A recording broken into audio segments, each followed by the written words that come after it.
Tradisi unik warga berikan uang langsung kepada pengantin tak pakai amplop. Beredar sebuah video memperlihatkan tradisi unik di Jawa Tengah yang dilakukan warga terhadap pengantin baru. Memberi sumbangan kepada pengantin, tentu sudah jadi kegiatan yang lumrah. Tamu undangan yang hadir biasanya akan memberikan sumbangan berupa kado maupun uang yang dimasukkan ke dalam amplop dan kotak sumbangan. Namun dalam tradisi ini ada yang berbeda dari biasanya dan menarik banyak perhatian. Video tersebut diunggah oleh akun TikTok @amel_dava dan telah ditonton lebih dari 200.000 tayangan.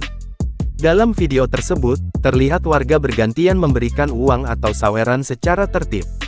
Uang yang diberikan itu pun ditampung dengan sehelai kain batik berwarna coklat. Tampak dalam video, beragam nominal yang terkumpul banyak sekali.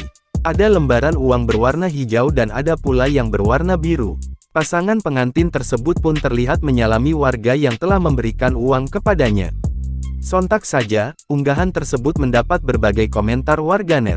Ada warganet yang berkomentar bahwa tradisi dalam video tersebut kerap dilakukan warga Meranggen Demak ketika memiliki hajat ngunduh mantu. Tradisi ini dilakukan lantaran yang berjodoh yakni anak bontot atau bungsu dan kerap dikenal dengan nama tumplek ponjen. Namun, warganet berkomentar di beberapa daerah lain tradisi tersebut pun memiliki nama lain yakni tradisi Sangon Manten. Jangan lupa subscribe, share, komen, dan like ya!